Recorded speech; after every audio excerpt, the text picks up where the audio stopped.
We have a couple question thingies too. Did we want to? Let's hit those up in the beginning then, like you were saying. Yeah. I'm thinking we call the first segment this and that. What do you think? This and that. Sure. Okay, cool. This and that. Frickin' frag. It is what it is. I'm sure we're probably live already, but hey. Hey, this is the behind the scenes of the behind the scenes of the behind the scenes. Behind the behind, yes. Everybody likes to be behind the behind sometimes. And we're showing live on our Grit and Grace page with a lovely little live tab next to the live videos. So nice still of my face happening currently. Really nice. Good to go. I'm just now, my page is now just loading up. I don't know what's going on. Ever since we had our fiber optic line cut, we've had this stupid slow internet for the last week. We finally got it back on Monday. That was frustrating as hell. No doubt. No doubt. You know, it's hard. It's hard to remember what it was like without high-speed internet. You remember dial-up? I think by the time I got a computer and we got internet, there was no dial-up. It was straight cable. Well, right now my computer is running at dial-up speed. I wish I could turn the camera onto my screen. It is absolutely horrific what I'm trying to deal with right now. So I'm going to go down to, I'm just checking to see the video so we can all share it and be all cool like that, because we love to share the stuff that our friends are doing with all of our friends. You know, they might need this. Well, we haven't been around for a while. So if you're joining us, you know, we missed last week. Shit happens. Shit seems to happen with us a lot. I don't even remember why we weren't on last week. But we weren't. And so anyway, we're back. We're back and we've got a lot of plans happening. And unfortunately we're on Be Live, and we're not going to stay on Be Live because we don't like it. But yeah, if you could share it out, that would be great. As we get closer to our 1-year anniversary, we're going to be sharing a lot more things that are going to be coming up later this year too with Grit and Grace. So be sure to stick around. We're going to hit our usual topics, our usual things. So coming up later, we're going to talk about deal breakers, and we're going to start this off with a post that was seen on Facebook last week about a deal breaker in a relationship. But you know, there's a lot of deal breakers in life, so stay tuned for that. We're going to talk about that later. We want to know what your deal breakers are, and then we're going to do the his and hers. But we're going to start off with this and that. CJ just figured that he wants to call it this and that now. Yeah, I figured this and that would be a cool little, because that's really what this is about. It's kind of a free for all. We just this do and that. Answer questions. Have fun with all our cool people. These are cool people. Yeah, well, everybody who comes and watches this are cool people. We have the coolest fans ever. Yes, we have the coolest people ever. So thank you, everybody. Yeah, the most demanding fans too. By the way, I mean, I can't. I got so many messages, and I know you did too. Yeah. Hey, I thought you were going to do a show tonight. Where's the show? So we got some pretty cool fans, some pretty cool. Yeah, it's Thursday, isn't it? Sometimes, yes, it's Thursday, but unfortunately, we're not here today. So yeah. So I have a little bit of a cold. I have a little bit of a chest thing happening. So hopefully I'll be able to make it through, because a lot of talking gets my throat tickling, and CJ's recovering from a throat thing too. So bear with us if all of a sudden we start like dying or something. I'll get into why my voice sounds the way it does, because it's only fair. It's only fair, you know, being. But you sound normal though. You don't sound bad. Oh my gosh, you should hear me through my headphones. It's horrible. Oh, really? You sound fine to me. You know, after doing this stuff for so long, you start hearing your voice in a way that it's nobody ever likes their own voice, but you start getting to a point where it's like, okay, I can accept this. I understand. I can deal with this. And Yeah. then when something happens and it throws that I can deal with this out of the window, Yeah. it's like, I can't fucking deal with this. I am back to, I hate my voice again. Well, that sucks. I grew to like my voice actually. But yeah, I never wanted to listen to my voice at all. At all.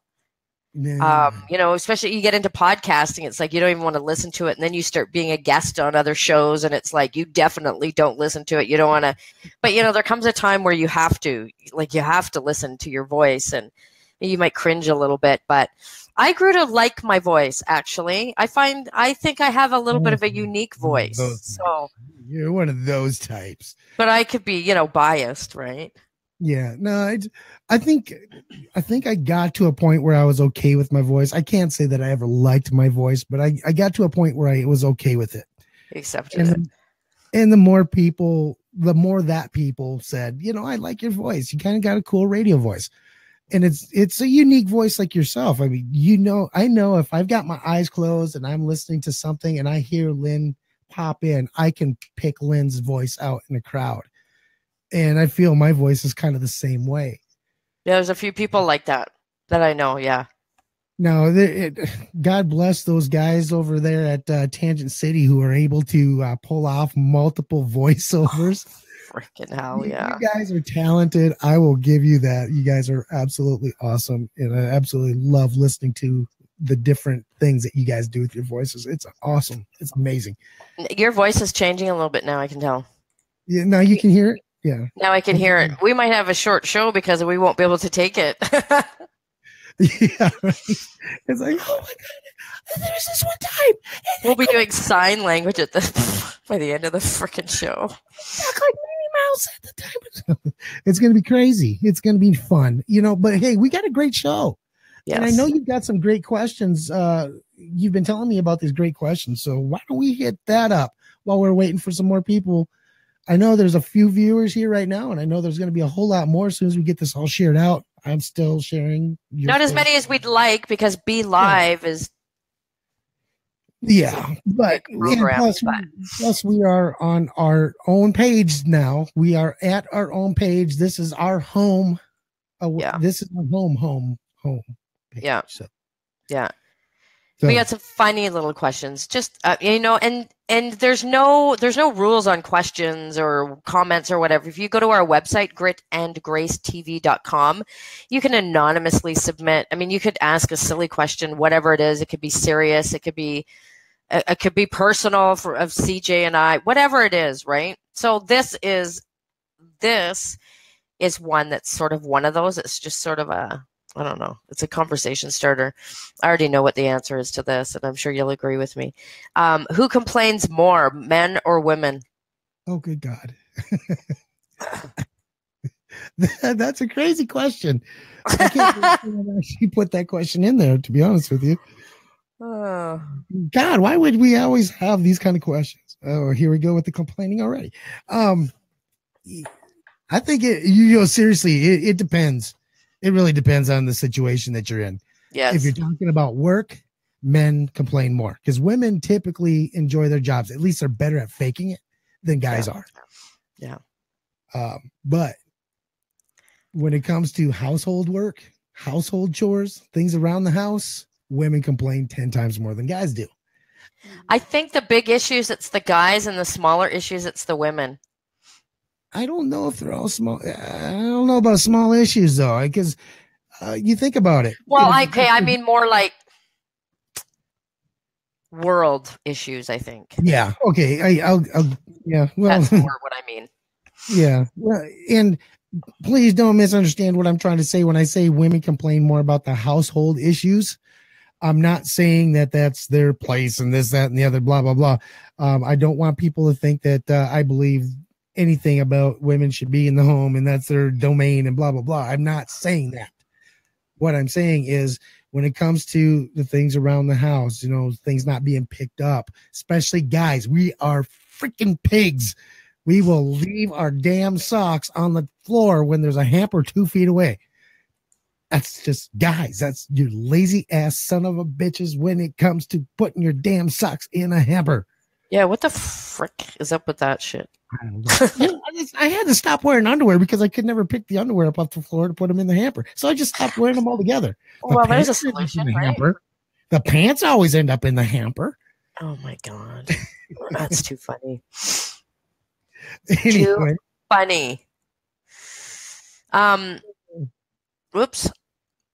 Let's see. Evelyn says that overall, I think it's women who are more verbal about complaining. Men are usually grouchy when they complain. You know, that is very, very true. We are grouchy when we come to complain. In fact, we get so grouchy, we hold it all in. And when it does come out, it ends up in a fight that has no meaning or bearing whatsoever. I think that, I didn't bring my phone with me. Bummer. I think, well, and I don't really like the word, but that's the word that was used. So, yeah, well, you know, but yeah, I think definitely women are more vocal for sure. I'm not going to be able to catch all the comments, but because I don't have my phone with me. But yeah, I'm throwing them up there. That's the one thing I do like about Be Live. Okay. Is the fact that when a comment comes in, I get a little thing over here on the right-hand side so I can pop it up on the screen. And there you go. Says, yeah, I've been guilty of that too. There you go. There you go. There you hold myself accountable there. Looks like we have a few viewers in here. I get to see that. There's certain things that Be Live has changed a lot. They've changed a lot since the last time we were using them, and it sucked really bad. It's still sucks really bad. It's still not the solution to the problem. No, but it's not. A good back. It's not. But I cannot freaking wait till we're alive side by side. Oh, that is going to be insane. I cannot wait. I cannot wait. This is going to be awesome. We're not going to have to deal with it. We're going to reduce some middleman technology when we are. What's crazy is my friend Doug, I've got a friend, he watches the show every now and again. Usually it's on replay, but I ran into him tonight. I was at a job site and I was given a bid on a new job, and he happened to be the neighbor to the person I was given a bid to. So he came out and he wanted to tell me about how, he's been watching Grit and Grace and he's been watching Raw and Real, blah, blah, blah. I'm like, well, that's great because I haven't done either show. He goes, I haven't watched in over a month. I said, well, yeah, that's probably because we haven't really done one. But he was saying, hey, I heard you guys talking about doing some live thing. Where's this going to be? And I told him it's going to be downtown, Rapid City, Main Street Square, live in public. There's going to be hundreds and literally, well, I say hundreds, but it's more like thousands. There will be well over 2,000 or 3,000 people there while we're doing this. So this is going to be pretty exciting. This is going to be pretty great. So we're going to have, a couple thousand people there to hang out, to enjoy the atmosphere, to have fun. Mm-hmm. I can't imagine. I cannot imagine. I've got a wireless mic system, and I cannot imagine one of us or both of us at some point not going down into the crowd and actually asking them questions point blank right there. I can't wait. It's going to be so cool. Well, I would love to walk around, but we're going to do more than one show. We're not just going to happen to do our regular one night show. Oh no. Yeah. When I'm there, we're going to do more. Thursday night is the big night. Thursday night is the night where it's downtown. Then we'll do some others. We'll go to a couple other places, some cool hangouts, maybe Mount Rushmore or something interesting, something awesome. We'll go out, we'll do something. And, I don't think I've ever seen anybody live stream from a cave. Oh, and we've got some pretty cool caves here, like crystal caverns and things like that. So it might be pretty cool to do a live stream as long as we can get, some kind of signal. It'd be cool to do a live stream from, maybe sitting next to some stalactites and some stalagmites or something. I don't know. Who knows? Yeah. Yeah, or walking down the street and stuff too. But we're definitely going to be handing out some, I want to make some stops along the way, which is going to be leading up to it. So This is going to happen at the end of June, people. For those of you who don't really know, it's going to be near the end of June, going into July. As we get closer, we'll have dates. I'm going to do some lives, as I stop along the way doing this road trip, because my son and I are going to be doing a road trip. So I thought it would be fun to hit some things along the way and head where CJ is. So I'm going to do some lives along the way, and I want to have some swag with me. We're going to, because we're working on that now, have some T-shirts and things like that. So I'd like to hand that out along the way, and I'd like to be able to hand that out there too. So that'll be fun. Pretty awesome. I love giving shit away. One of my favorite things when I need go like to a T-shirt launcher. Launcher. Yeah, maybe we can come up with like a slingshot type of thing. Yeah. You just use slingshot, throw it out there. That's one of my favorite things to when I go to events like hockey games or football games, baseball games, whatever it is. When I go to sporting events, that is probably one of my favorite moments is when they come around with the T-shirts. Last year, this is funny though, because I want to see if I can get Philly Ted's to sponsor this night, because last year I went to a hockey game, and at one point in the hockey game, Philly Ted's, they put out, I don't know, like 1,200 these hoagie size. I mean, they're small. They're about the hot dog size Philly cheesesteaks. And Philly Ted's, yeah. And Philly Ted's here in Rapid City is one of the greatest Philly cheesesteaks I've ever had in my life. Now, when the guy is literally from Philadelphia, he's like 60 years old. He's been doing this Philly thing for years and years and years. It is probably the most hidden treasures here in Rapid City. So I'm going to see if I can't get them to sponsor the event. Maybe we can throw out 50 of these hoagie sized Phillies as part of the throw out type of thing. That'd be kind of fun too. Or we'll go do a quick little show live at his place or something. Live from Philly Ted's, it's Grit and Grace with Lynn Burnett and the other guy. Oh. So yeah, stay tuned for those details. Okay, so I have to say something because this is really awesome for us. We need to. Oh my God, I've just been sucking this week. Well, both of us, because I've been fighting this thing, and shit happens. But we got to say this big announcement, because Grit and Grace is growing and awesome, and all the stuff that's happening. We got to announce, which I meant to do this week, that Grit and Grace now has a operations manager, because it's getting beyond you and me. It is. We need help. It has gotten way beyond you, and it's been beyond you and me for quite some time. So it's actually a long time coming, and I can't imagine there being a more perfect person for the job. Totally. So would you like to introduce her? So yeah, absolutely.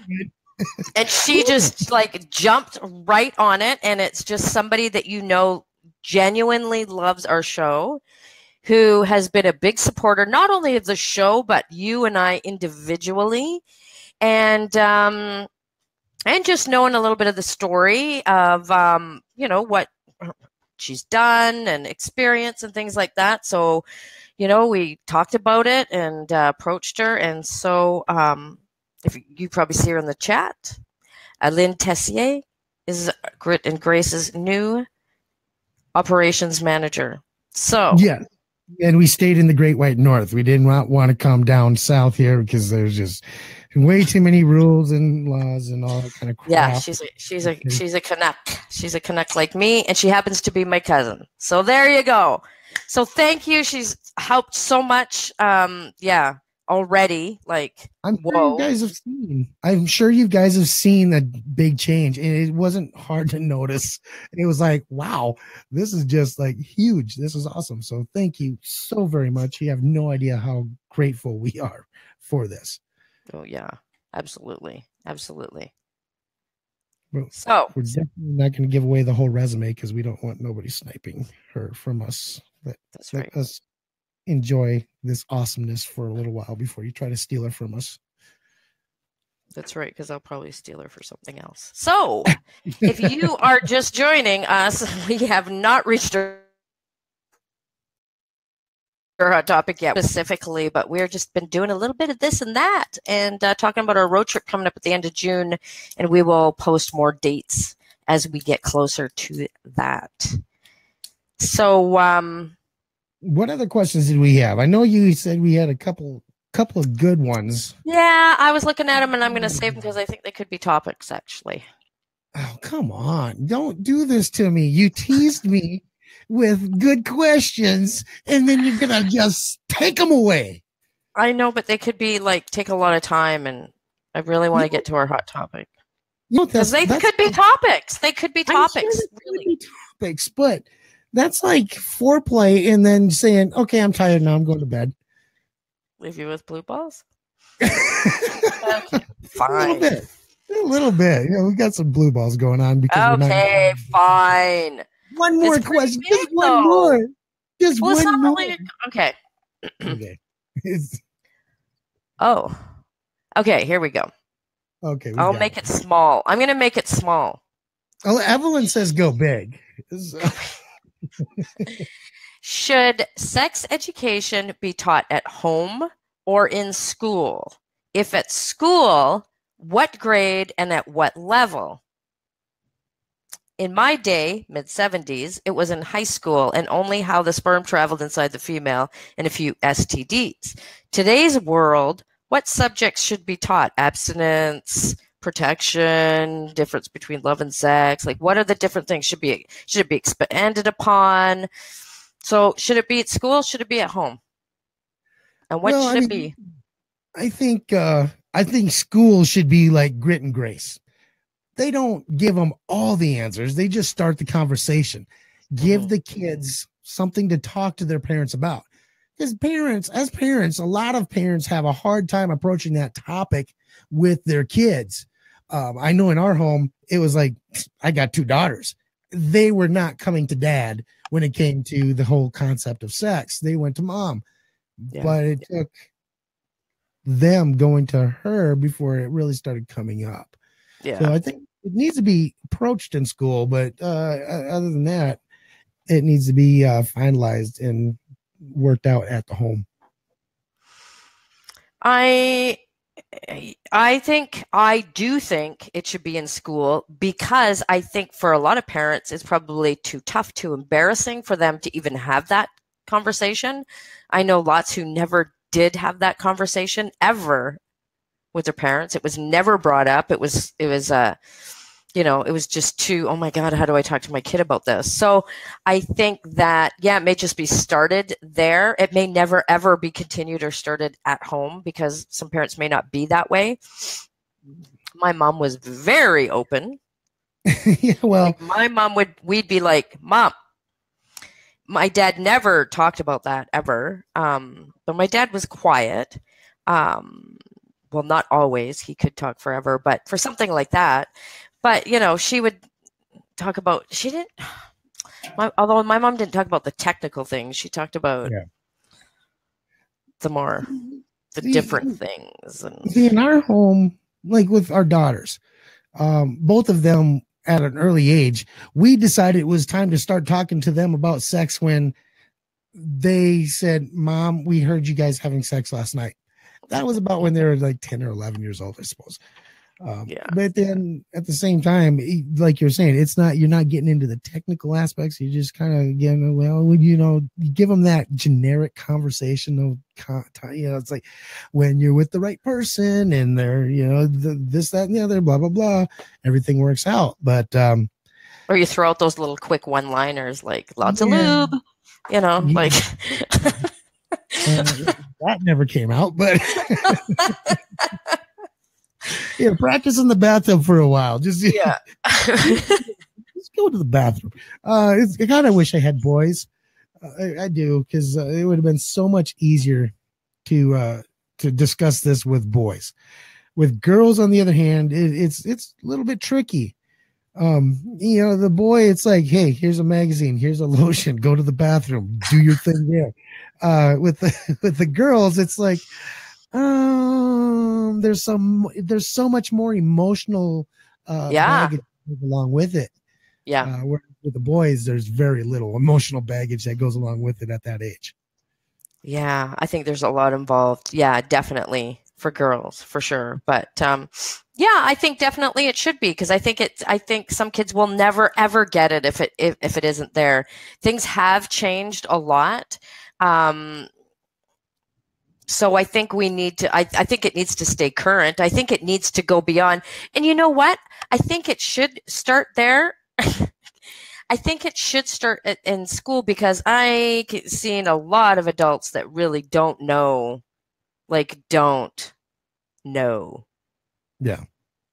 And they should not be passing on this misinformation. It's like, I don't know, teaching your kid how to drive. You're going to pass on those bad habits. There are so many adults that don't know anything about that. So let the professionals teach about it, because.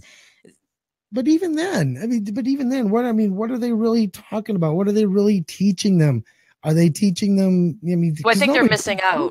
Is technique. Technique is the one thing I think that people, you got to figure it out. It's not something you can really teach until you're a little older. You've tried it and it's bad. So then you start looking into more techniques type stuff. But it's got to be bad before it gets better. You got to let them fail before you can let them succeed, because otherwise for sure. But I think that's too technical. I think you need to get a little bit more. I think more of the pleasure aspect needs to be discussed rather than just the technical. I think you need to talk about it's there for a reason. It's not, They used to, though, Evelyn. They used to. Okay, so Evelyn's comment was, so many women so many women have no idea about their own bodies. True. But here's the problem with that. They used to have so much more knowledge. When you go back to the Greek and the Roman periods, and you look at, Pompeii and the art on the wall and things like that, the Egyptians, they knew their bodies really well. They used to. But at some time during I don't know what it was, this Christian crusade, somewhere during that religious fanatical, whatever it is, this thing in the 1600s, people stopped knowing about their body. People stopped doing what felt good and start doing what was necessary. It became all about procreation rather than two people just enjoying each other. So, and if it was just for procreation, I mean, oh my God, if every time you had that feeling, people would have hundreds of children in their lives. Oh God, yes. So it's not. I was gonna go there, but I'm not gonna. Every guy's killed thousands of kids. It is so.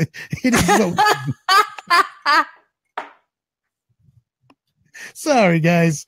I just ruined it for all of us. But we know. Oh, but yeah, I mean, it's so. There's an awesome woman. Her name is Pamela Madsen. She leads these awesome retreats called Back to the Body. And so if anybody's interested on Facebook, look for it. Facebook.com/Back to the Body. And she leads these retreats. A little flavor, a little coffee, please. She has these retreats that she runs a few times a year: Hawaii, Italy, all these different places. And it's all about bringing women back to understanding who they are and their bodies and all of that stuff. So thank you very much. Yeah. Look it up. Look it up if it's, if it's something that you're interested in. She's amazing. She's amazing, this woman. So I think you could Google it too. Back to the Body retreats.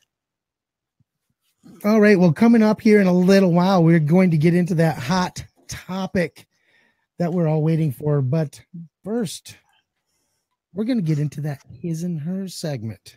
And last time we were on, I kind of did the whole spiel. Miss Brunette didn't really have a hers topic. No, I didn't. 18 kids? Holy crap, Evelyn. Shit, damn. 420 misspellings. Dude, if it's 420 with misspellings, 420 Eve. It's 420 Eve.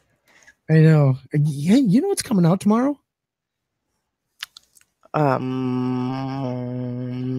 What?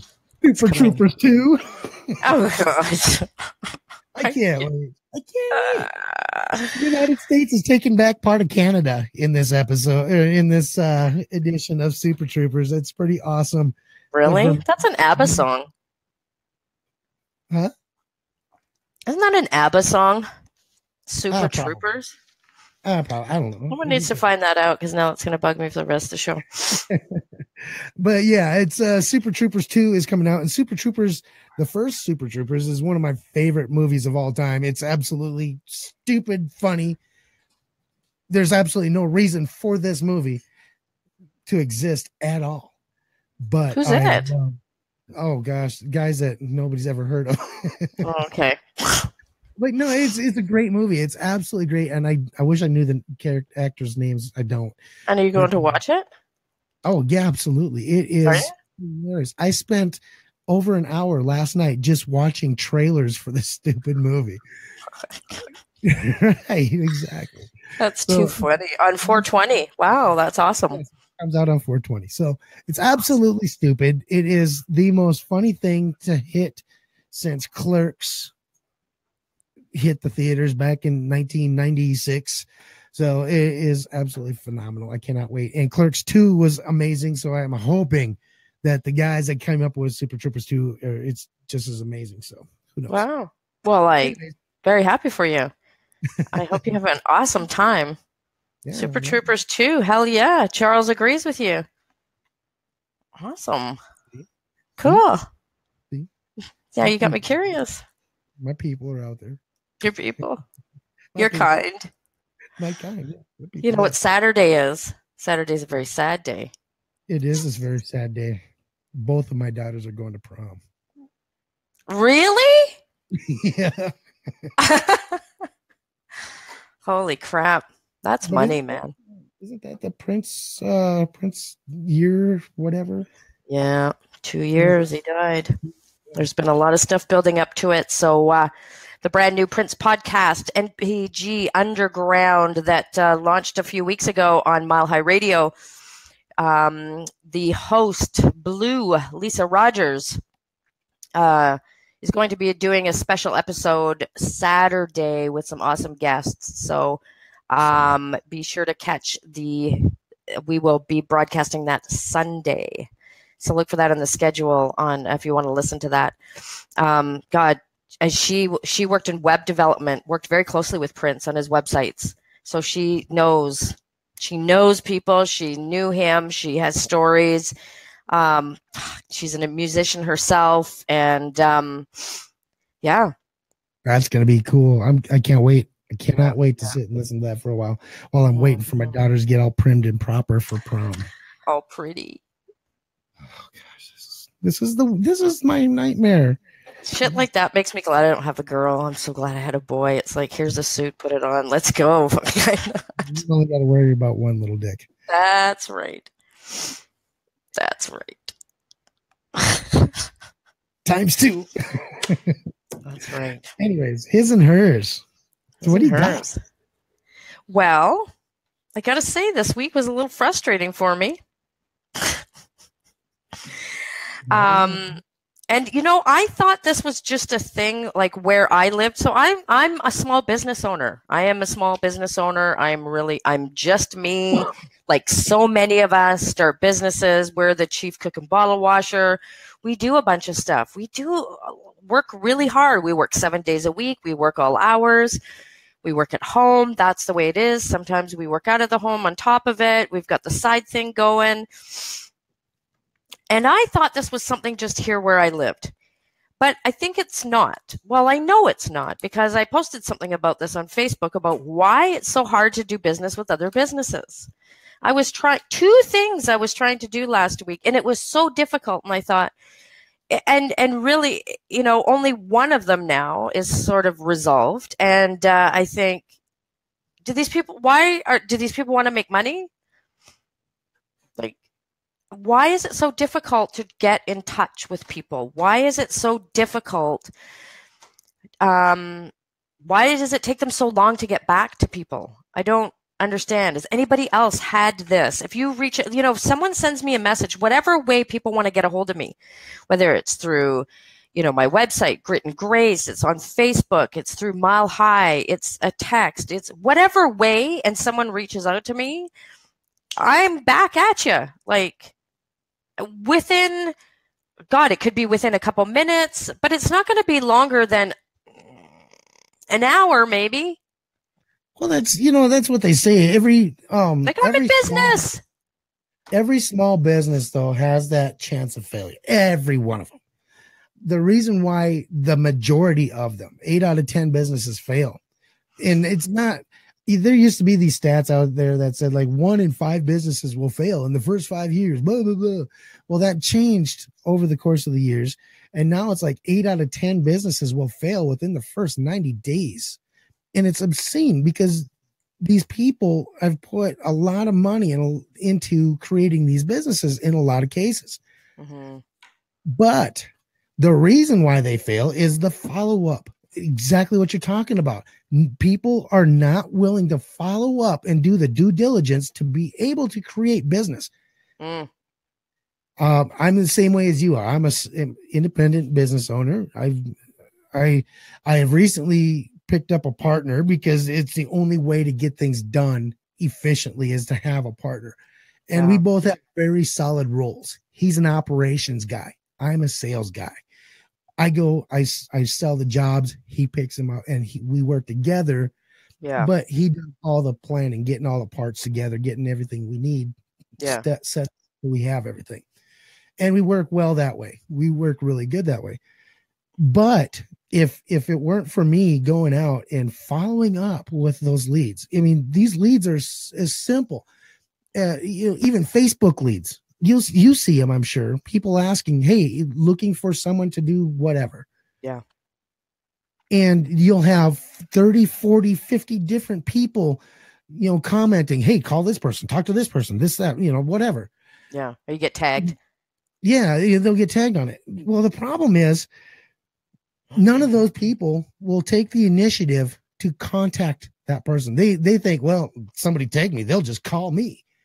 No, you got to take the initiative. You have to be on the front lines of business. Business is no different than anything that I learned in the military when you're trying to create a strategy for a certain mission. You go out and create the strategy. You go out and make contact. You go out and you do everything that you need to do to make it easy. It's so simple that it's just a no-brainer for them to want to work with you. You have to make it easy for the customer. Yeah, absolutely. Yeah. Yeah. And if someone reaches out, wants to get a hold of you, do it. I mean, I've had people that reach out. I think they think that, it'll be like 11 o'clock at night or something, and someone will send a message through my Facebook page or something. I guess they think, oh, well, I'm up right now and she'll get it in the morning, and bang, I'll respond back because I'm up, and they're surprised. Well, I'm here, I'm working, but when I'm waiting days, Yeah. And there's nothing, I think, are you in business or you're not? Because I'm almost about ready to go live on Facebook and go, I have money, and who wants to make some money right now? Because I'm almost at that point now.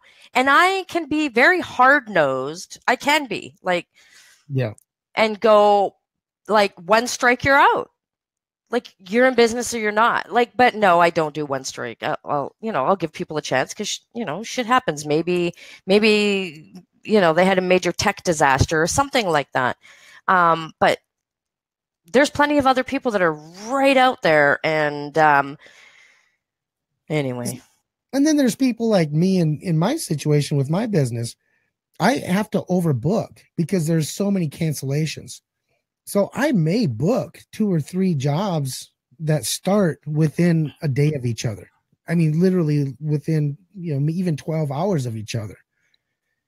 And I do that because I know there's a chance that somebody, for some reason, they're not going to be able to afford a $4,800 job or right then and there. So they're going to say, you know what, let's just hold off for a little bit. Well, if I don't double book, I'm hosed. I don't have any work for that week. But if I do get, all three of them, say, or two or three of them that are stacked up like that, well, at least I've made a plan to where I can contact each of those people and make it work. Yeah. Now, too many people, though, they don't think that way. They don't have a plan. No. They think, I want to be in business. Everybody's in business nowadays. Everybody. It's like, it used to be cool to be a business owner. Now it's like everybody's a freaking business owner. Nobody's special anymore. Or they want to be, but if you can't keep up with stuff like that, if it's too much for you, then you gotta figure out a way. You got to figure out a way to keep up with it, or to keep in touch with people. Or I think people, I think it's a mindset thing. They're afraid, like you said, you have to be proactive. You have to reach out, and some people will just put their business cards out there and hope someone will contact them because they're too deathly afraid. It's interesting, I don't really go to networking events that much because I learned early on that, this city that I live is really not the place to do business. But I do like to keep connected with certain people because there's certain services that I do like. And Evelyn, I will be contacting you to help me out soon. So Evelyn does lots of great things, but so I've used Evelyn before, and I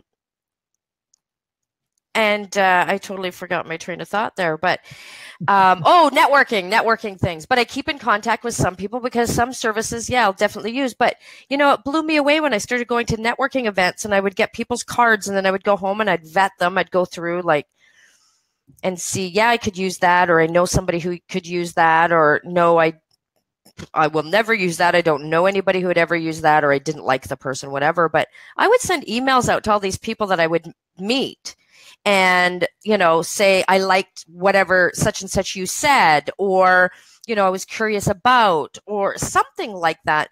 And I did that to a whole bunch of people. I can't remember how many people, 10, 12 people or something. One person replied back to me. And I thought, wow, why were you people there? Do you not want to grow your business? Do you not want to? And that person remained a friend. That's Diana Marchand. She is a health and wellness coach for women 40 and up. She does amazing stuff with food and teaching women about losing weight as they get into menopause and things like that. But she was the one who replied back to me, and I thought, wow, there was someone reaching out to you. All you had to do was reply. You didn't even have to make the first move. But, the post that I made on Facebook about it being so hard to do business with other businesses, I had people that live in other places that were like, ugh. So I guess it's not just here. It is tough, though. It's tough everywhere. The hardest accounts for me in my business to get are commercial accounts. It is what it would be.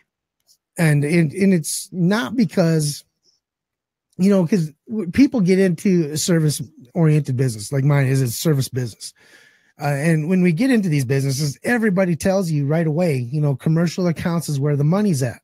That is where you're going to make the most money. Residential, not as much, but it's going to be more consistent. And that's very true. The residential account, if it wasn't for the residential accounts, my business wouldn't be a business. It would be just a hobby. However, it was a couple of commercial accounts that I was able to snag that kick it up and make it look like a more impressive business. Yeah, for sure. It's tough. Business to business is probably the toughest business to be in. It really is. Just for the simple fact that the money, there's so many people that have their hands in the money. You've got your advertising costs, you've got your marketing costs, you've got your overhead, everything that's in part of your overhead. You've got all that to consider before you can even think of being able to set aside a little bit of money for renovations or anything like that. Yeah. In that, and now I'm just talking about from my experience in my business. If you're in the media business, which I know a little bit about as well, it's still tough because now you're competing with every other media market. That media market sometimes can be more brutal than even a service-oriented business. Yeah. But the most important thing is customer service. It doesn't matter what kind of business, how big they are, customer service. Be there for the people. And if you remember what I said at the beginning of this whole thing, when I first started talking, find out what you're good at and bring in people who are good at the things that you're not so good at. Yes. Having a partner is absolutely essential. My business floundered for 2 years until I brought in a partner. Now that I've got a partner, I can concentrate on what I'm good at. And now I've got a business. 2 years ago, not a business. A year ago, not a business. Now I've got a business. So, it is. I have to say something. I forgot something in the this and that segment that I wanted to share with people. I told you about this, but I wanted to tell other people about this in case they were interested. So, but I have to tell them because it's about you. So I want to let everybody know, earlier this week, I had an awesome Akashic record reading with this awesome woman. So Akashic records are the records that our souls, the records of our souls, the lifetimes that we've lived and everything that's happened, everything that has happened. These are our soul records, and our guides can open them. But if we have someone who's trained in that, in Akashic record reading, they can connect with our guides that help to guide us. Some people can communicate with their guides themselves, and you may be thinking, Lynn, you are full of shit, and that is fine. But just listen, because this is pretty freaking cool. So, and some people find this very interesting. So I had this reading with this awesome woman, and if anybody's interested in this, you can get in touch with me after, and I can connect you with her. So I had this awesome reading. She was telling me about my soul, about my Akashic records, and I had asked her about what it was that I wasn't recognizing, or that I was that was holding me back, because I know that personally I've been holding myself back, and I think that I could be putting myself out there more. And I've talked to you about this for sure, that you've been a big help for that with me. And so I asked this question to her, and she consulted with my guides during this reading, and she came back and she said, way back when Catholicism started, there was another religion called Gnostic, not agnostic, Gnostic. I don't know how it's spelled, but I was a big, I really stood up for this, for the beliefs in this religion. And I spoke out very passionately, and I was very loud about it, and it led to my death. I think this was about 300 AD, and it led to my death. And so speaking out has been something that my soul has done in this lifetime. And then that's when you were brought up during this reading and mentioned that you and I have a soul agreement before we even came here in this lifetime, and that you are to help me with that. So it's no accident that you and I are co-hosts in this. But she said that you and I had many lives together, incarnated several times, and that we actually were sailors. So I thought that was interesting. I said, like pirates? She started laughing. She said, you go way back. You guys did a lot of sailing together. But she said, does it feel like very comfortable with him? Like you've known him for a long time? I said, yeah, once we started talking and working together. I said, I feel like I've known him forever. And she said, because you have. And his job is to help you speak out more. And I said, well, he definitely has. She says, and that is your mission? I said, and look at the work that I do with podcasting and all that. And I said, I still struggle with that. I still struggle. And she said, well, that's why you're in it, because that's your purpose right now in this life. So There you go. So if anybody's interested in having an Akashic record reading, it is not a lot of money. This woman is amazing. And if there's things that you struggle with and you wonder why and all of that, get in touch with me and I can connect you with her. So there you go. I thought it was interesting because that is interesting, especially since narcissism is a belief, or it's a, you know, I know a little bit about it, which is kind of funny that she would bring that up. And then the whole fact that it flourished in the Mediterranean world in the 2nd century AD, that, which kind of brings in the whole sailor thing. That's kind of cool. I think it's kind of interesting to hear things like that. Now, am I one of these people that believe in all? No, I'm an agnostic type of person. I don't believe that I'm worthy to know what I don't know. So, it is what it is. But at the same time, she said some things to me that no one knows. Like no one knows. And she started laughing and she said, "Oh my God, my guides are so excited for you." She didn't know this. Nobody actually knows this at all. Yeah. Nobody would have known this. And she said, "They're so excited for you about this." And I was shocked when she told me what it was because no one knows. Well, it's kind of cool because that I would love to talk to this person myself. I really you know her. You're friends with her. It's Kristen Hemming. Oh, awesome. Awesome. Yeah. Like I said, I would love to talk to her myself because it's one of those things where even though I don't want to say I'm not that guy that's going to be like, yeah, bullshit. Oh, you're no, I'm not that person. I will accept a whole lot, but at the same time, I'm going to have that, not a shield up, but at least that barrier of, yeah. It's very interesting, though. Very, very freaking interesting. But, I look at it as, what does it hurt? What does it helps you understand certain things? There were some things that were like, "Oh my God, I cannot believe you said that." Like, just no one knows that. Like, really. But I thought it was funny, the things that she had said about you. But anyway. Well, I've had this happen to me before in a bar, of all places. In a bar.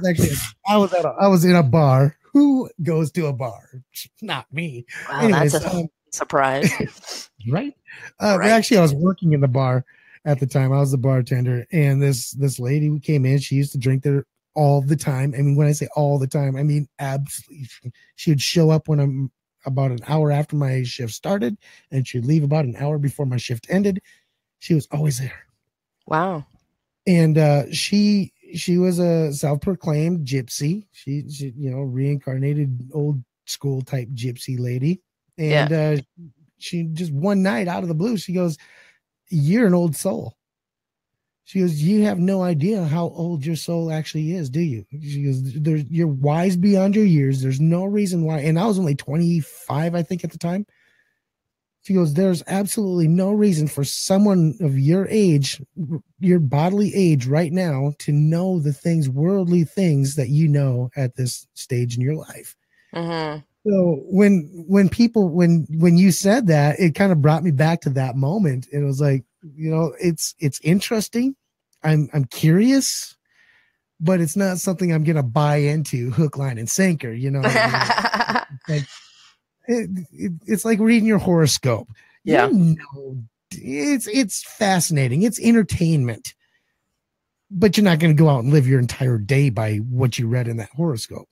I mean, if that was the case, hell, I would have woke up this morning with $349,000 because that was in my dream. And it was so vivid that I actually woke up from my dream and was contemplating how I was going to spend the money that I had just won. So it's pretty freaking cool. It's pretty freaking cool. And great way to spend an hour. Yeah. It is. Anyway, it would be. It would definitely be worth whatever the price of admission is. I guarantee it. Yeah. So, if you're just joining us, we have not hit our hot topic yet. We're talking about deal breakers coming up really soon, and it starts with deal breakers in relationships. And give you a little hint, it was politically motivated, but we want to talk about deal breakers in general. What is your topic? What's his tonight? Okay, so I really didn't have one until about yesterday or day before yesterday. And here's the thing. I love life. I love people in my life. I like to crack jokes. I like to have fun with them. And I love to just interact, just kind of play off each other and kind of do our thing. So I've got this really special friend. That sounds funny. I know, right? It's Drew Carson. I'm going to just throw it out there. It's Drew. Drew, you're my special friend, buddy. I got this really special friend. I've known him now going on 2 years. He's been on my show, Raw and Real, multiple times. Several times he's come on the show. We have this really cool way that we vibe back and forth. He's funny. He is absolutely. He's bad. He is awesome. But anyhow, so he puts out this thing, about he's got a show coming out, an audio drama called Orchid Grove. I cannot wait to hear it. Mm-hmm. It's phenomenal. Yeah. He is a great writer. I've read the scripts. He's a great writer. And so I throw this joke out on the group the other day because he said, "Hey, welcome to the group, this person and that person," whatever. I can't remember who they were. And so I said, "Hey, welcome so and so and so and so." And then I kind of went in and kept on going. It was an audio welcome to the group type of thing. And then I went into the rest of the joke where it's like, hey, all you motherfuckers getting on, get on. All you motherfuckers getting off, get off. And all you bitching about me not having my lines in, get to the back of the line. Yeah.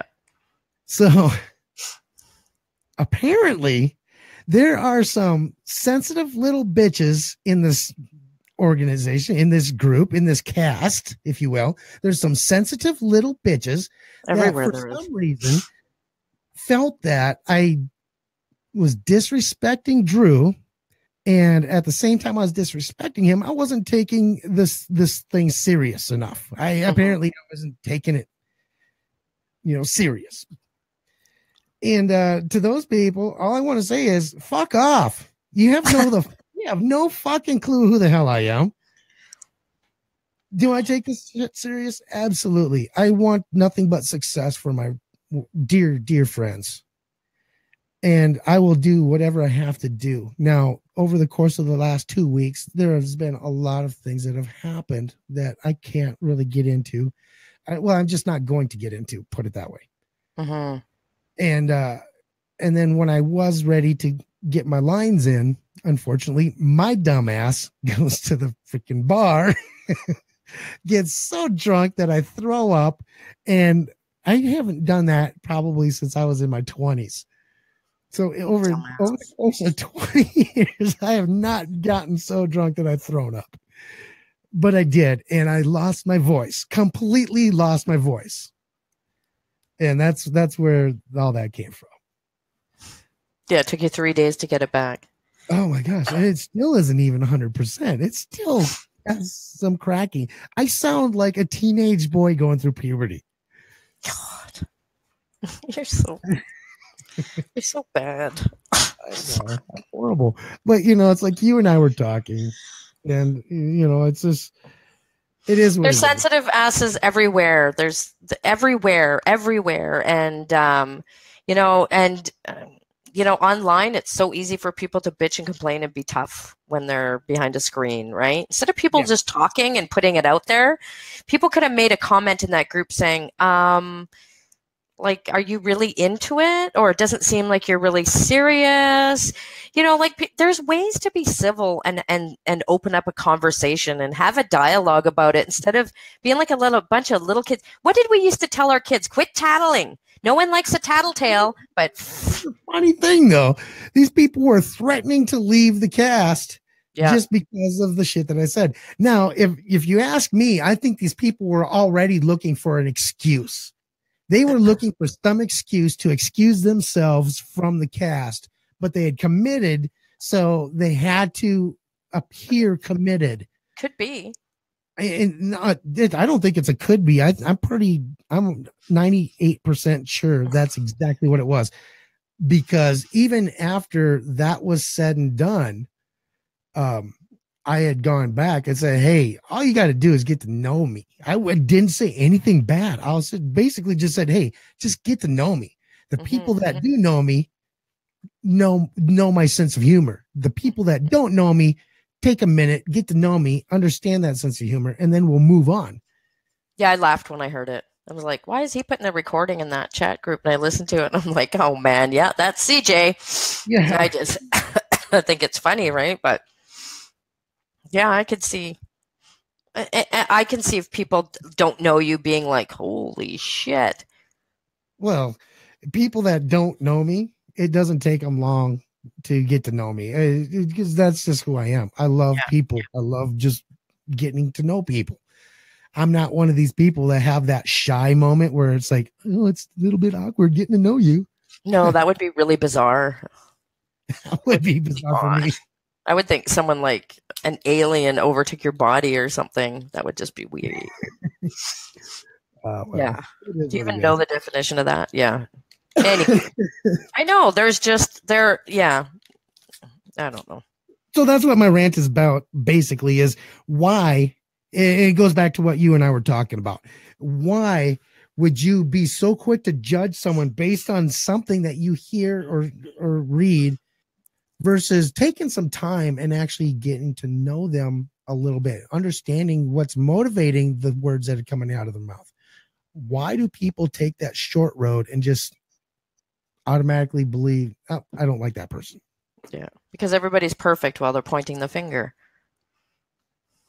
The one finger going out, right? That's the one you're talking about. That one finger, but we all heard that pointing back. Yeah, yeah. I know, it's so disappointing. The human race. It's really. So does that mean people are 3 times more disappointed in themselves than they are the person they're actually pointing at? Yeah, I think so. I think they really are. Actually, I think people are really, a lot of people are really unhappy with themselves. But I think people wish they could be as free. And I mean, literally, I'll do stupid things all the time. I'll act out in the middle of a crowd just to make my kids laugh. I know. And I'm going to be really embarrassed, I think, when I go visit you. I don't think you will. I think this whole thing. I don't think you're going to be embarrassed at all. I think you're going to have a great time, to be honest with you. I think don't know what we're talking about if you're just joining us. Coming up at the end of June, we've got some amazing dates planned already. And we are going to be doing Grit and Grace live downtown Rapid City on hot summer nights. Thursday night is going to be awesome. It's going to be, like I said, there are well over one. I don't know the number. All I know is they block off 2 main streets, and it's so packed you can barely move around on these streets. And so there's thousands, literally a couple thousand people there each night, or every Thursday night. And it's absolutely epic, and it's going to be so much fun. And so if you're just joining us, please, you're going to want to see this. This is going to be one of those nights where, every great story starts with check this shit out. And this is going to be one of those check this shit out nights. I guarantee it. Yeah. Yeah. It's going to be good. How can it not be? It's going to be fun. It's going to be fun. Yeah. So it's time. It's time. It's that time right now. We are going to get into that hot topic. Hot topic. Okay, I got to pull up what started it. What started this? Why I brought this up, this topic about deal breakers. And so I need to find this post that I read that started it. Let me find it here. When we first talked about this, I was like, really kind of not into it until I realized how much further it could go. And then I realized where we're at in this country right now. And I thought, oh no, this is perfect. So I'm pretty excited actually to talk about this specific topic, especially the political aspect of this topic. Okay. So this is what started it. This post. This is the post. Met a guy online this weekend through an app. Barely use it. Started a great conversation. Felt really good. It was promising. He's a dad of 2. He lives close by. And they had a great conversation. It felt right, way more right than, and I'm just paraphrasing here, right then, it felt a lot more right than a lot of other conversations. She goes on to say we conversed effortlessly and humorously for a couple hours. He asked all the important questions, joked, we joked that we were both checking all the right boxes, and then it got down to the political thing. And he had made the comment that there's good and bad with any of these clowns we elect. And I guess she had said something about where is it? Oh, then she said, just tell me you didn't vote for Trump. And there it was, because he couldn't in good conscience vote for Hillary. So that's why he voted for Trump. So that was pretty much it. That ended it.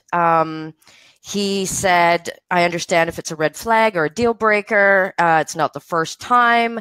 I don't have a Make America Great hat. I voted for Obama. And that was it. And I thought, she had asked if he regretted it now, trying to find a silver lining in all of it that would make it okay, I guess, for her to potentially date him. And that was it. And done. And I thought, wow, here was somebody who just stood out from so many. And I felt kind of sad about it. Like, I didn't know what to think. Like, standing up for something you believe in so strongly, but then also, wow, that's kind of sad that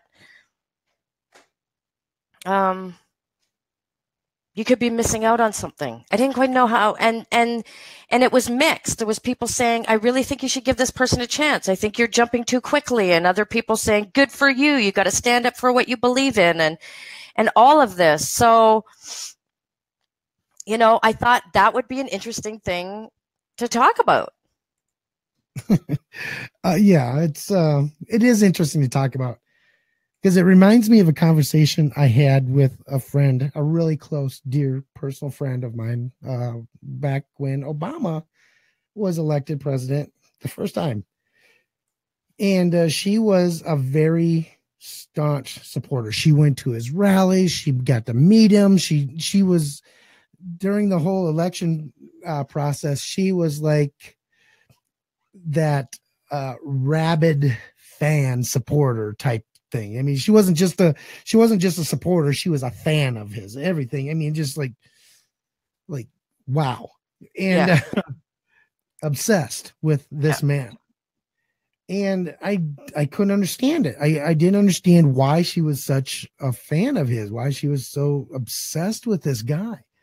And to the point where the more conversation her and I had about this guy, the less I actually liked him. I hated the guy after this conversation, because everything that she said that he stood for was exactly what I didn't stand for. But she loved him, absolutely loved this guy. Mm-hmm. And to the point where at one point she was going to stop talking to me because I couldn't support this guy.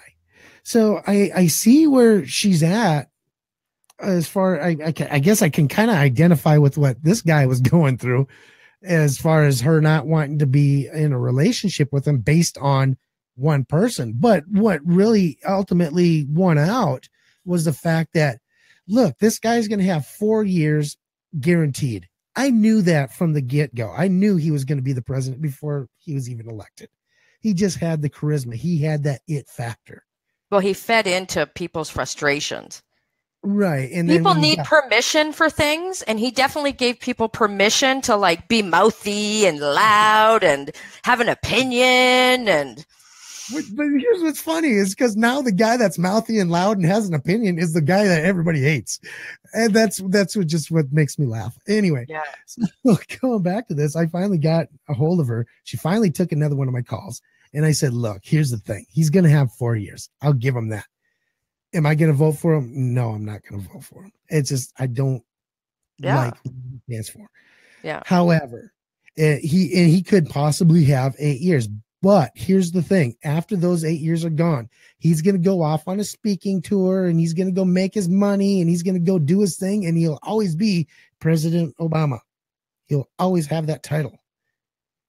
But nothing that he does is really going to affect me and how I do my day-to-day business. It's just not gonna. President Trump, you mean? No, I was talking about Obama at that time. Oh. Nancy. Okay. So yeah. Now fast forward 8 years, and now we got this orange guy in the office.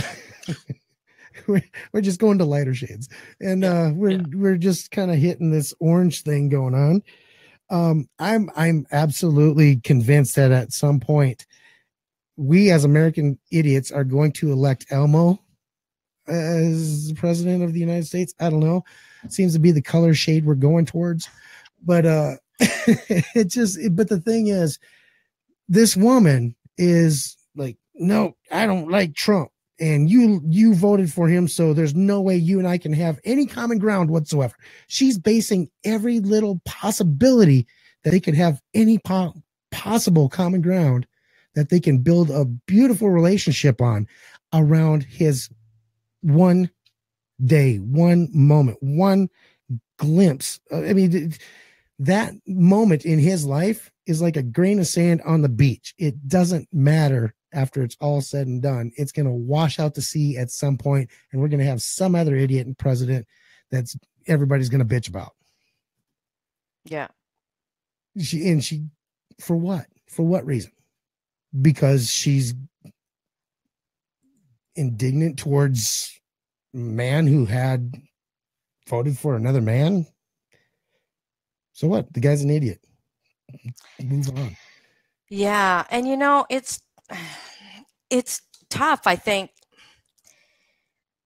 it's hard. I don't really know how to reconcile it. I think I'm definitely one of those people that I think it's very important that you stand for something. That expression you hear, you stand for something or you fall for anything. I think it's important that you have things that you stand for, like injustice and things like that. And I admire people who don't bend, that don't waver, that have a strong belief in, things that are very see, and I have no respect for people like that. Because that stand for things that don't bend or don't waver. Because that tells me that they're so solid in but that depends on what you're talking about. Well, I think it depends on the topic. I think it depends on the thing. Well, yeah, but I mean, I think you have to be able to bend somewhat. I mean, you have to be flexible in certain things. Right, exactly. I just to have a good, successful life for sure. But I think there's certain things like injustice and things like that you shouldn't bend on. I don't think there's things that you should be flexible as far as justice is concerned. But I think that's a thing that, I don't know, that's tough. I mean, she just doesn't want to bend on anything when it comes to him. And I know she's a big, she's very much wrapped up in what's going on in Trump land and all these things. And And I guess she just can't. I mean, it just would seem so immoral to her, so going against the fiber of her being, and it just wouldn't be right to do that. But I think, but now you're passing up the opportunity to have something that really is so important in life that we all strive for. And he's going to go on and live his life, and he's had this 4-year blip, and that's it. And you missed, because you know what? As much as you could say he has done or hasn't done for the people of his country, everybody's still getting up and living their life. But yeah, exactly. You know, and I think people, when they have a problem with the president, and I'm not going to say Trump, Obama, Bush, whatever, when people have problem with the leadership of their country, any country, it doesn't matter what country you happen to be in. If you have a problem with your leadership in your country, it's because you're personalizing what it is that's going on. Yeah, every decision that's made might not be good for you personally, but if you look at the group as a whole, the people as a whole, the entire country, it may be good for a larger majority of the population than it is for one single person. Mm-hmm. So, and I think people misunderstand that. They look at every decision made on a personal basis rather than on what's good for everybody. Well, yeah, of course. Not that's hard for people to, yeah. People do take things personally, and I think it does change for sure. Mm-hmm. But I thought it was kind of sad. I thought it was really kind of sad. And so I had commented on her post about this, and then someone commented underneath mine saying, "You might slam me for this, but the word that comes to mind from your post is privileged." But everybody's so I just commented saying, well, I would never slam anybody for being so courteous in their, and respectful in a comment. I would never slam anybody. I said, just, can you expound on that? What do you mean? Like, why do you get that? And, it was great. I appreciated it. A lot of people throw shit out like that and they'll never come back ever. But I commented saying, no, I am here to learn. I want to understand where people come from, because everybody's going to have a different opinion. And, so. And okay. So Evelyn says, but did she give him enough time to find out if or didn't want to waste time and energy if it were to ultimately fail? And I'm going to put that up on the screen here so everybody can read it. Here's the thing. That's the problem. No, she didn't. Apparently, she didn't give him the time to find out whether or not they would have something better going forward.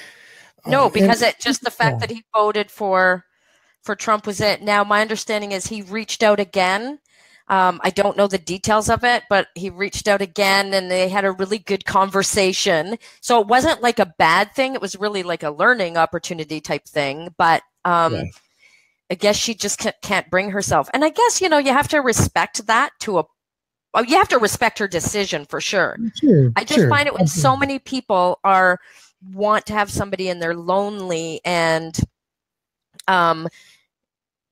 that, Trump's not in your bedroom and you're the one that's, put your head down every night and you want that person you want somebody to be with and all of that.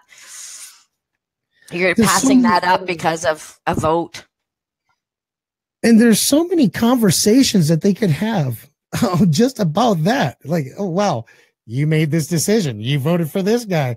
What would you do now? I mean, do you really think that you made the right decision? I mean, there's so many conversations that a person can have. Now, if he's a staunch Trump supporter, which I don't know, there's a few out there, I guess.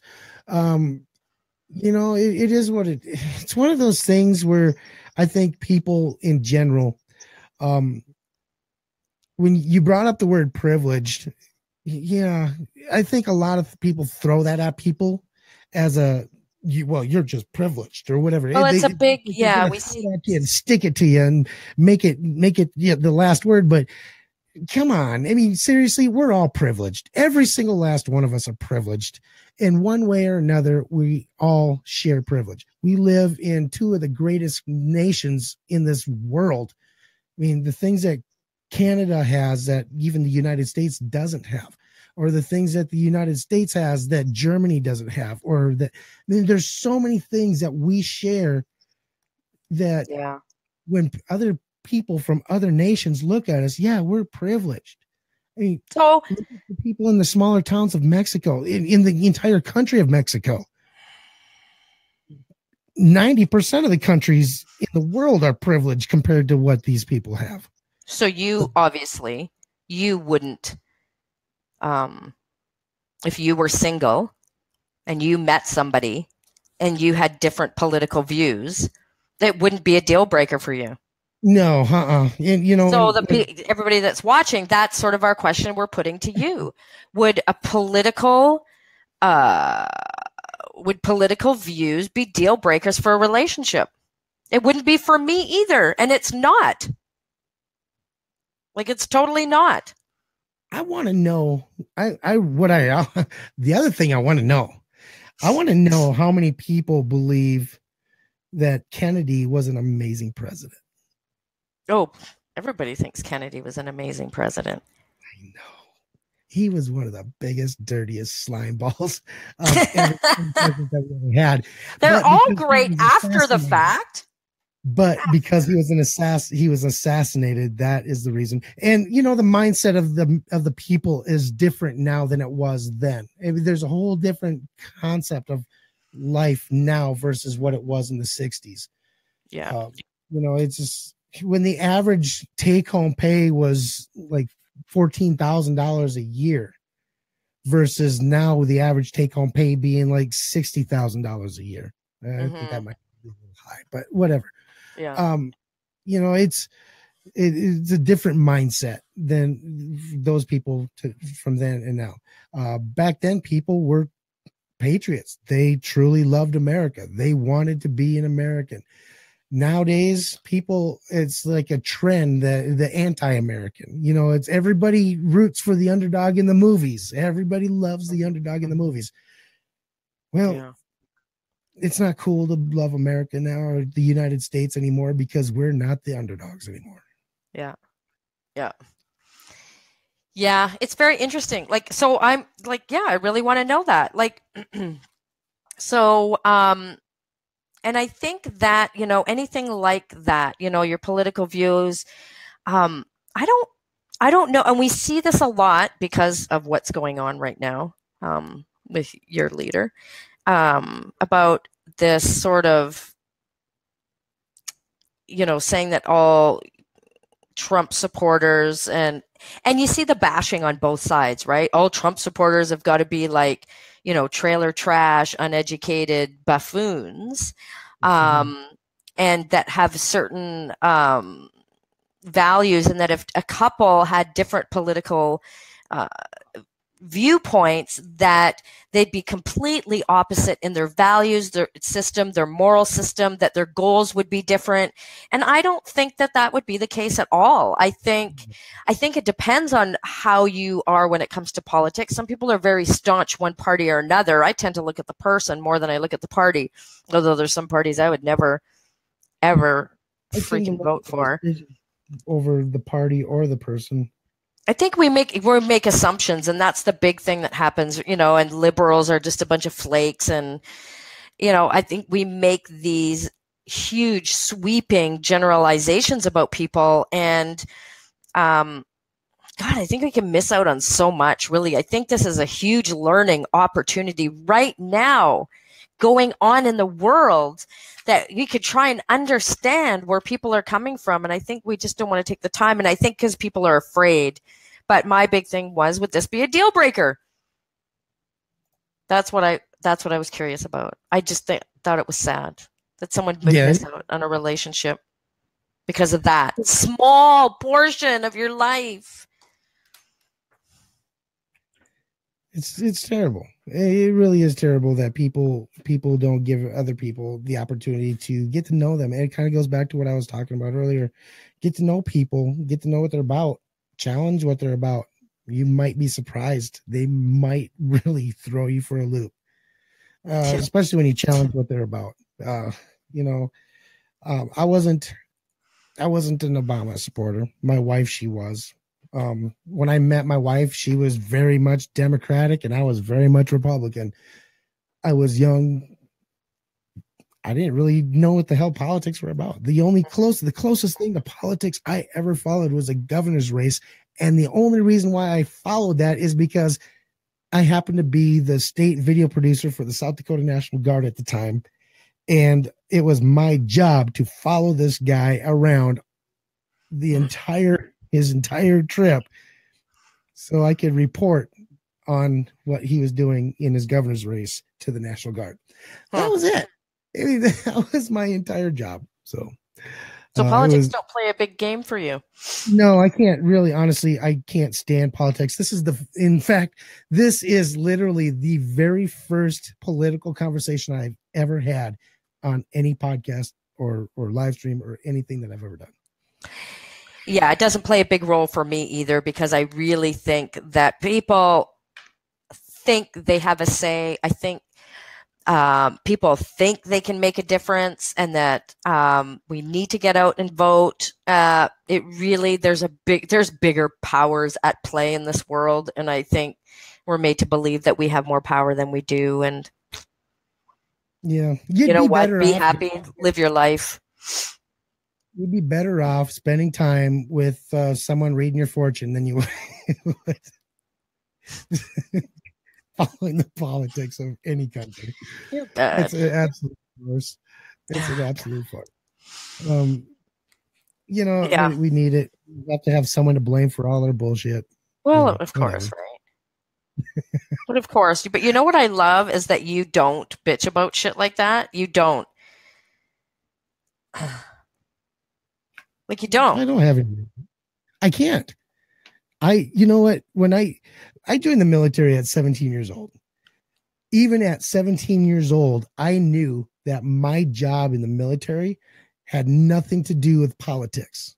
It was about the people. It was to be able to do something that other people were not willing to do themselves. Yeah. And it's okay that they're not willing to do it. It's perfectly fine that they have that choice. Yeah. The fact that we have the choice to be able to do that thing is the greatest privilege I ever got to exercise in my entire life.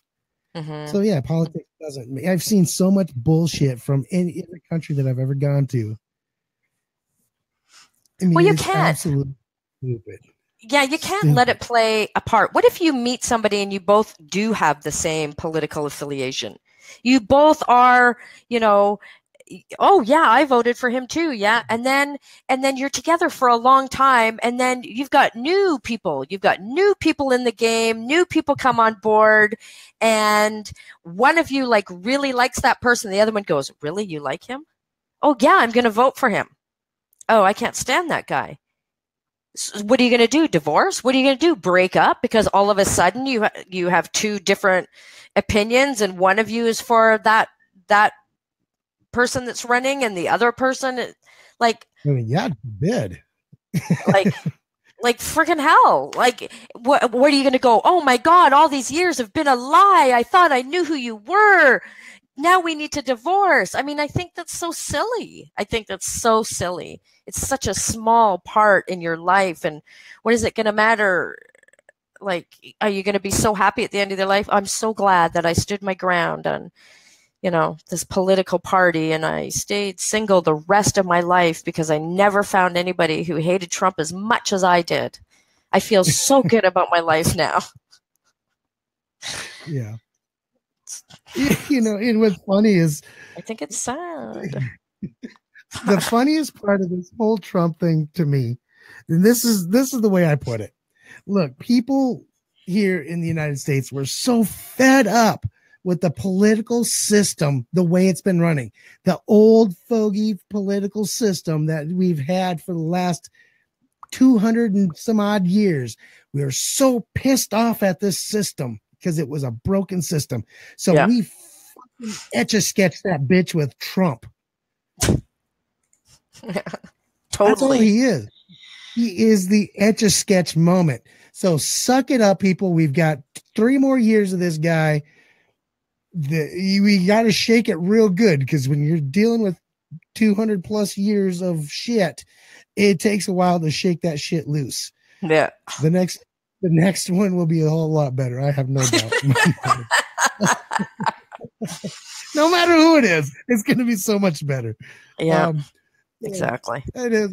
And to answer Ellen, right? It is Ellen. Yeah. Anyways, yeah, no, I do not vote all the time. I do vote when it's something I believe in.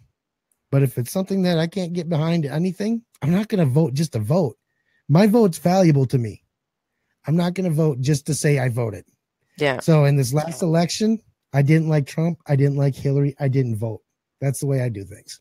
Well, and that sort of like putting your opinion out there too, right? I mean, isn't that that's casting your opinion? Well, that's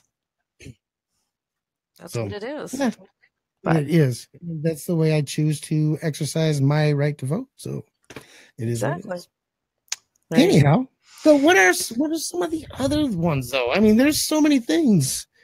Politics is just the tip of the iceberg. There's so much more out there. And, this show could go on for ages. Well, it really could. If we're talking about those things. Deal breakers. The deal breakers, because there's so many deal breakers out there. I mean, hell, somebody smokes, somebody doesn't smoke. There's a deal breaker. Drinking versus non-drinking. There's a deal breaker. There's so many possible things that are deal breakers out there. Yeah. This is just starting the conversation. If you'd like to know more about different types of deal breakers, you want to discuss that more in depth, please do it on our Facebook page, facebook.com/Grit and Grace TV. We love to hear from you. Absolutely. Do it anonymously too. Maybe you've got a new relationship that's happening and you really like that person, but there's this one thing and you don't know, am I being a little neurotic?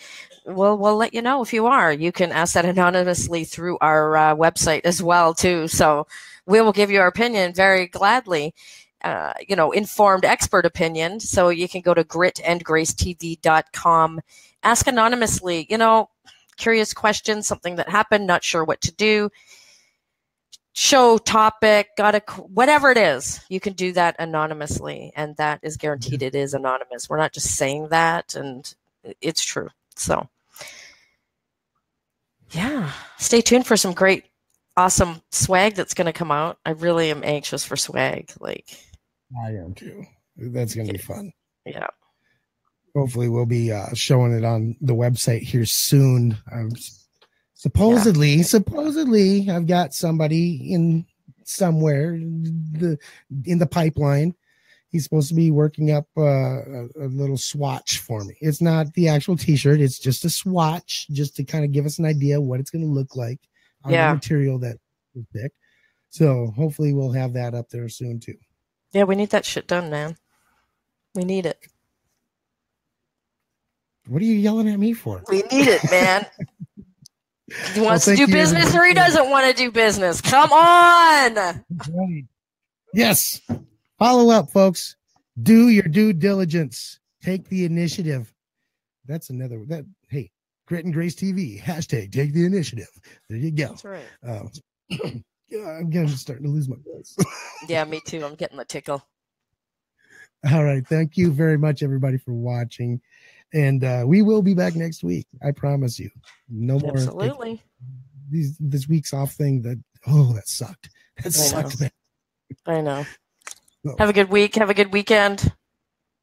Catch you next week. Bye, y'all. Bye. And I'm out of coffee. I'm dancing.